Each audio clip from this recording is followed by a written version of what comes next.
사이다 무비튼.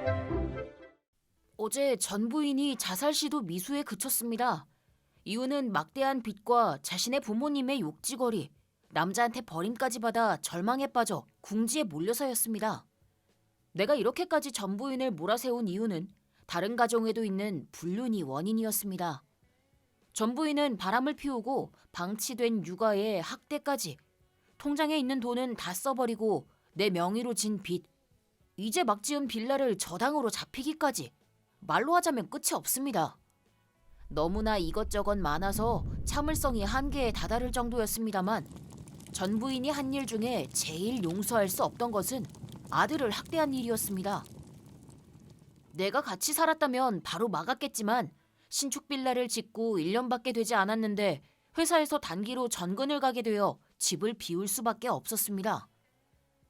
그동안 당연히 자주 연락을 했지만 전 부인도 평소대로 이야기했고, 가끔 아들하고도 대화를 나눴지만 전화로 이야기하다 보니 눈치챌 수 없었습니다. 내가 어떻게 전 부인의 불륜을 알게 됐냐 하면, 우리 집에 몇 번이고 놀러왔던 친구 A한테 연락이 왔었는데, 처음에는 야, 잘 지내냐? 라고 하며 전화가 와서 이상하게는 생각했지만 어쨌든 계속 대화를 이어갔습니다. 하지만 대화에 두서가 없다고 할까? 정말 별로 궁금하지도 않은 것들을 자꾸 이야기하길래 가벼운 마음으로 뭐야, 아까부터 할 이야기라도 있는 거야? 라고 말해봤습니다. 그때는 머리 한 구석에서 설마 돈이 필요해서 돈을 빌려달라고 말을 꺼내는 게 어려워서 그런가? 하고 생각해서 A는 믿을 수 있으니까, 전 부인도 옆에 없으니까 300만 원 정도면 빌려줘도 괜찮겠지 하고 가볍게 생각하고 있었습니다. 하지만 내 예상과는 전혀 다른 답이 되돌아왔습니다. 미안, 좋은 이야기는 아닌데 말이야. 재수 씨가 호텔에 들어가는 걸 봐버려서. 뭐? 본 적도 없는 남자랑 호텔에 들어가는 걸 봤어. 잘못 본 건가 싶어서 그 순간 카메라로 사진도 찍었지만 틀리지 않았더라고. A에게 그 말을 듣고는 머릿속이 새하얘졌습니다. 아내가 바람?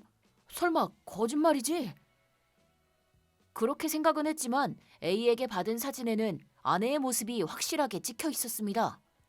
나는 그 이후로 전 부인에게는 비밀로 한 채 흥신소를 이용해서 일거수일투족을 조사했고, 당연히 변호사도 고용했습니다. 그랬더니 돈 씀씀이에서부터 이것저것 나오기 시작했습니다. 그래도 제일 충격적인 것은 전 부인이 아들을 방치하고 학대했었다는 것이었습니다. 뭐야 이건? 전 부인이 불륜남에게 빠져 있을 때 집에서 아들은 방치되고 있었습니다. 또 학대라도 당한 건지 사진 속에 있는 아들의 몸에는 멍이 들어 있었고 놀랄 정도로 말라 있었습니다. 사실을 알게 된 나는 이러지도 저러지도 못하고 회사에 말해서 무리하게 연차를 쓰게 되었습니다. 내가 갑자기 집에 돌아오자 전 부인은 눈을 크게 뜨며 놀랬습니다. 그곳에는 불륜남의 모습은 보이지 않았지만 이곳저곳 멍이 든 채 말라버린 아들의 얼굴이 보였는데, 그때 눈물이 흘렀고 있는 힘껏 전 부인의 얼굴을 내리쳤더니 그녀는 나가 떨어졌습니다. 아파하는 전 부인의 모습을 보면서 뱃속에서부터 끓어오르는 분노를 참아내며 떨리는 목소리로 이건 대체 어떻게 된 일이야? 왜? 왜 내가 맞아야 하는 거야? 상황 파악을 하지 못하는 아내가 떨리는 눈으로 나를 올려다보았습니다. 너 스스로 잘 생각해봐. 너 바람 피우고 내 돈으로 돈지랄하면서. 무엇보다도 용서할 수 없는 건 우리 아들에 관한 거야. 대체 이 꼴은 뭐야? 나는 아내를 죽도록 패고 싶었습니다. 하지만 아들이 내 옆에서 나를 떨면서 쳐다보고 있었기에 할 수 없었습니다. 나는 아들을 안고서는 전 부인을 그대로 둔 채 떠났습니다. 나는 달리는 차 안에서 왜 좀 더 일찍 알아채지 못하고 구해내지 못했는지에 대해 눈물이 멈추지 않았고, 그저 아들에게 미안해, 정말로 미안해 하고 사과했을 뿐이었습니다. 나는 말라비틀어진 아들과 편의점에 들러서 뭐든 먹고 싶은 것을 고르도록 해 라고 말했습니다. 그랬더니 아들은 쭈뼛쭈뼛거리며 이거 먹어도 돼? 하고 빵과 삼각김밥을 집었습니다. 물론이지. 이거 다 먹고 병원에 가자. 그렇게 말한 나는 아들의 배가 터질 정도로 먹이고서 그 후 병원에 가서 바로 입원을 할 수 있도록 조치를 취했습니다. 그리고 병원의 진단 결과 아들은 학대를 당한 후유증으로 약간의 장애가 생겼다고 했습니다. 정신적으로도 상당한 상처를 입었을 거라고도 들었습니다. 나는 용서할 수가 없었습니다. 나는 전 부인과 불륜남에게 복수하기로 마음먹었었기에 그걸 바로 실행했습니다. 불륜남은 은행원이었고 임원의 딸과 행복한 가정을 이루고 있었습니다. 하지만 전 부인과 있던 사진을 가정과 직장 내에 내용 설명을 덧붙여서 뿌렸더니 눈 깜짝할 사이에 가정이 붕괴되었습니다. 물론 직장은 잘렸고 나와 상대의 전 부인의 집에서 막대한 액수의 위자료가 청구되었으며 엘리트 은행원으로서 모아두었던 저금과 직장과 집을 전부 잃었습니다. 불륜남은 큰 액수의 빚을 떠안게 되었고 아무리 열심히 일한다고 한들 갚지 못할 위자료를 이제부터 안고 가야 할 것입니다. 도심의 중심지에서 살고 있던 아파트에서 당연히 쫓겨났으며 치안 최악인 지역의 원룸에서 살게 되었다고 합니다. 그리고 클라이맥스는 전 부인. 2년만큼은 절대로 간단히 용서할 생각이 없습니다. 내 이름으로 맘대로 빚을 진 것과 아동학대로 경찰에 신고하니 바로 붙잡혔지만 그것만으로는 실형이 되지 않았습니다. 나는 아내의 친정에도 찾아가 흥신소의 결과와 아들의 상태를 숨김없이 말씀드렸습니다. 집에 있는 돈을 다 쓴 것이나 빚을 진 것에 상당히 놀라셨으나 무엇보다도 충격받으신 것은 나와 똑같이 아들이 학대당한 증거에 아직 유치원생인 아들이 집에 방치되었었다는 것. 먹을 것도 제대로 주지 않았다는 것. 집 위생 상태가 최악이었다는 것. 자신의 욕망 때문에 손자에게 이런 일을 겪게 했다는 것을 아시고는 죽을 것 같은 표정을 지으시고는 어머님은 쓰러지셨습니다. 나는 장인 장모에게 이제부터 전 부인에게 모든 제재를 가할 것이라고 선언했습니다. 그러고 나서 나는 전 부인이 사용한 모든 돈과 위자료를 청구했습니다. 집에서도 버림받고 전과범인 아내가 위자료를 내기 위해서 할 수 있는 일은 정해져 있었습니다. 아르바이트를 하거나 투잡, 쓰리잡을 해도 다 지불할 수 없었으며 20대 젊은 여성도 아니니까 눈 깜짝할 사이에 바다에 가라앉았습니다. 하지만 나한테 지불할 위자료 이외에도 불륜남의 부인으로부터 막대한 위자료가 청구되어서 전 부인 혼자서는 어떻게 할 수가 없어 친정집이 저당 잡히고 말았습니다. 연세가 드신 장인 장모는 전 부인에게 엄청나게 따지고 울면서 소리 지르고 너 때문이야 하고 계속 욕하셨다고 합니다.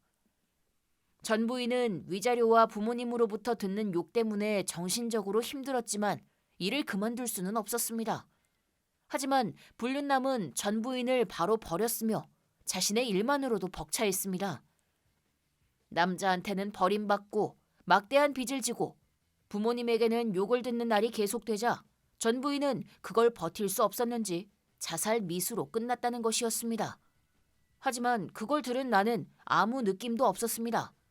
내 소중한 아들에게 한 행동들을 생각하면 전 부인이 자기 스스로 자신의 목숨을 끊으려고 한 것에 대해선 알 바가 아니었습니다. 아들처럼 목숨을 앗아갈 정도로 된 것은 아니었으니까 말입니다. 전 부인은 퇴원을 해도 이제까지의 생활이 달라질 것은 없을 것입니다. 빚이 줄어들 리가 없고 현실이 바뀔 리도 없으니까요. 또다시 바다에 가라앉는 거나 다름없을 거니까 그건 자업자득입니다. 나는 전 부인과 이혼을 하고 링거를 맞고 회복한 아들을 전근한 곳으로 데려갔습니다. 나 혼자서 아들을 키우는 게 불안하지 않냐고 묻는다면 당연히 불안하다고 생각합니다.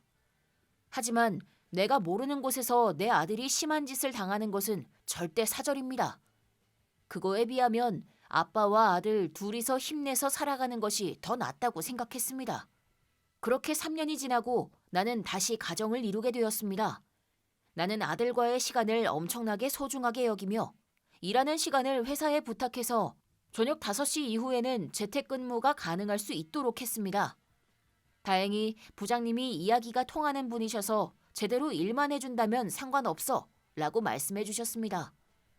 그래도 토요일, 일요일에 출근하는 날도 있어서 베이비시터를 고용했는데 자주 얼굴도 보고 아들에 관해서 이야기하는 게 계기가 되어 그 여성분과 사귀기로 했습니다. 그리고 이혼남이 되고 생활한 지 3년 후 재혼하게 되었습니다. 아들이 전 부인에게 학대당한 경험이 있어서 엄마라는 존재를 다시 받아들여 줄지가 불안했지만 아내는 아들을 조건 없이 사랑해 주었습니다. 그게 아들에게 전해졌는지 아들은 엄마하고 자연스럽게 불러주었습니다. 나를 배신하고 아들을 학대한 전 부인이 그 후에 어떤 생활을 하면서 나에게 지금도 위자료를 보내고 있는지에 대해서는 알 수 없습니다. 하지만 그런 거 제 알 바가 아닙니다. 지금 나는 전 부인과는 다른 지역에 살고 있으며 지금의 아내는 너무나 가정적이고 나와 결혼하게 되면서 베이비시터의 일을 그만두게 됐지만 아들을 계속 잘 돌봐주기도 해서 좋은 엄마로서 그리고 내 소중한 아내로서 옆에 있어주고 있습니다. 나는 이 행복을 2번 다시 놓치지 않을 겁니다. 이번 영상은 어떠셨나요? 재밌게 보셨다면 구독, 좋아요에 댓글까지 달아주시면 감사하겠습니다. 그럼 다음 영상에서 만나요.